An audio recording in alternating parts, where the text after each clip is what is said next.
tout à l'heure, quand je suis ici, quand je vais avoir tendance à pousser avec ma main ici, à pousser vers le haut, parce que moi mon but c'est de passer par-dessus son tibia. Donc si lui, le genou bas ici, ça va être plus compliqué que si au contraire je pousse, je ramène un peu son genou vers le haut. Donc cette main-là, elle est un peu en contrebas du genou ici, et en fait je vais avoir tendance à pousser ici, à maintenir, pour me faciliter le passage. Plus son genou il est bas, plus ça va être difficile. Alors je pourrais tenter de le faire ici, mais c'est beaucoup plus efficace quand on passe par-dessus le tibia qu'on est ici.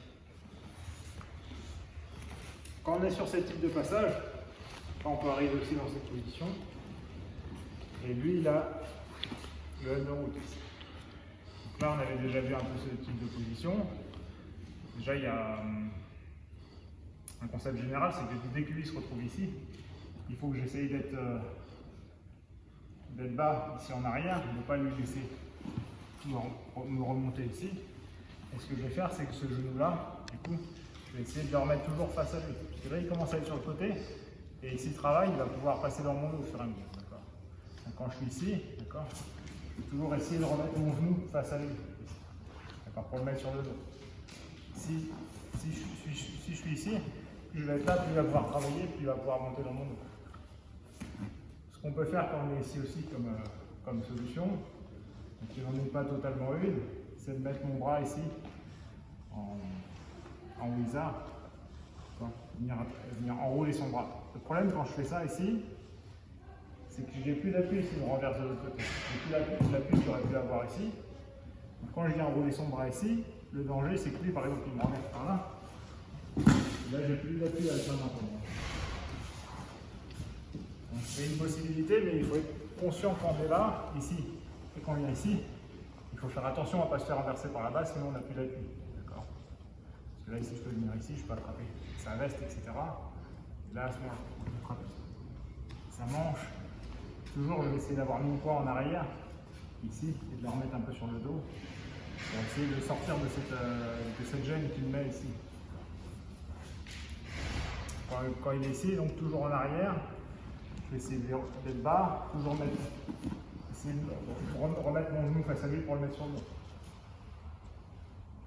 Quand il est ici, d'accord, vous voyez ce qu'il fait là, c'est qu'il a son genou qui est complètement derrière moi. Ce que je pourrais essayer de faire ce qu'on appelle un backstep.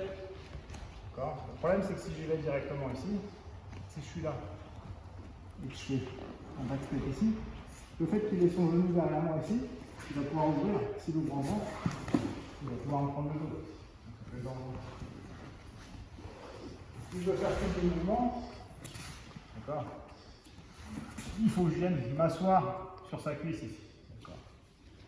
M'asseoir sur sa cuisse pour l'empêcher de faire ça. Si je m'assois sur sa cuisse ici, si je viens là, ici, je peux même mettre ma jambe dans un premier temps ici, y aller petit à petit, et ensuite aller ici.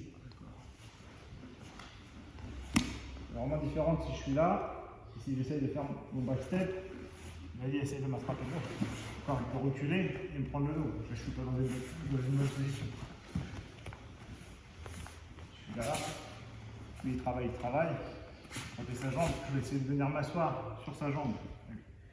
Petit à petit, je peux venir soit juste mettre le crochet ici, avec mon pied, pour essayer de venir projeter, soit essayer de venir ici, projeter avec mon genou. Une fois que je suis dans cette position, je sais qu'il ne pourra plus me prendre le dos, je vais pouvoir y aller tranquillement. Et là, quand je vais y aller ici, donc j'ai mon bras qui est au-dessus de son épaule, et avec cette main-là, je vais attraper la jambe qui est la plus loin. Et je vais essayer d'attraper sur l'extérieur pour ramener ses jambes vers moi. Je vais venir ici, je vais venir coller ma tête sur lui, et cette main-là, qui a attrapé la jambe qui est la plus loin, je vais essayer de la ramener par ici. Parce que lui, une de ses défenses, ça va être de garder ses jambes par là-bas, pour éviter que je sorte ma jambe. Moi, pour gêner, je prends le cross-face ici, et je viens là.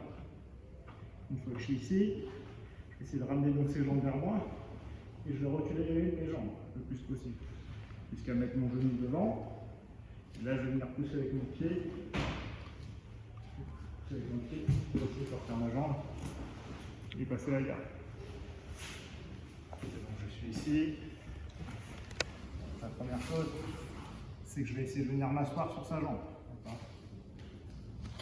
Ensuite, soit je projette juste avec le pied, soit avec le genou. Et des fois, quand je vais faire ça, lui, il va ouvrir sa jambe. D'accord? Je vais faire attention. On va me faire avoir, je vais y aller progressivement. Si à un moment donné, je peux repasser mon bras en underhook, je vais le faire. Moi, j'attends que ça. D'accord? J'attends. Si je repasse en underhook ici, je peux repasser en style. Et je suis là. J'essaie de m'asseoir sur sa cuisse. Je passe mon genou. Là, j'ai la main en grosse-fesse et l'autre main ici sur le genou. Là, je peux y aller. Là, je vais mettre ma tête sur lui. Je ramène le genou vers moi. Je recule les hanches. Je vais essayer de sortir. Et passer la garde. C'est ça. 1, 2.